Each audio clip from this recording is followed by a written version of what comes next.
जखन भगवान इश्क के बनौने हेते हमरा बुझाइए भगवानो इश्क के आज लेने हेते। हमर की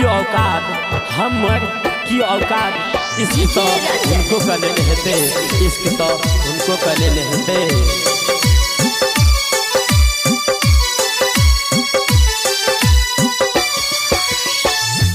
पगली नया साल से पहले, पगली नया साल से पहले अब के पगला से मिल, पगली नया साल से पहले अब के पगला से मिल। नहीं तो अगला साल तोरा गे, नहीं तो अगला साल तोरा जरल मिल तो हमर दिल। नहीं तो अगला साल तोरा जरल मिल तो हमर दिल। के पगली नया साल से पहले अब के पगला से मिल। नहीं तो अगला साल तोरा गे, नहीं तो अगला साल तोरा जरल मिल तो हमर दिल। नहीं तो अगला साल तोरा मिल तो जरल हमर दिल। रिकॉर्डिंग बाय अपन मिथिला रिकॉर्डिंग स्टूडियो।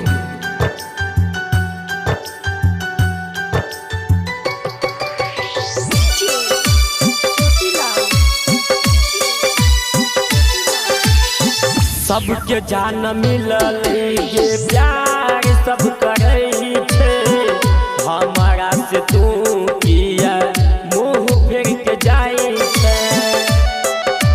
हो सबके जान मिलल ये प्यार सब करे छे, हमारा से तू किया मुँह फेर के जाए छे। के पगली खेने रही कसम, ये पगली खेने रही कसम के ना गेलही तू भूल।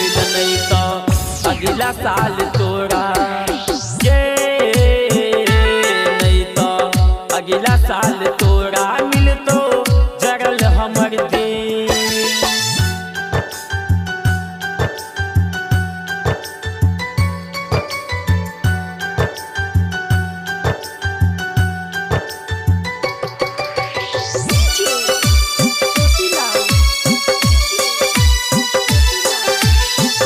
तोरा खातिर को तोहफा करन से मंगेलो, संजीव के हाथ से हम गिफ्ट पैक करेलो। गे तोरा खातिर को तोहफा करन से मंगेलो, संजीव के हाथ से हम गिफ्ट पैक करेलो। के पगली दिहल निशानी के ना गेलही तू भूल, पगली दिहल निशानी के ना गेलही तू भूल। नहीं तो अगला साल तोरा गे, नहीं तो अगला साल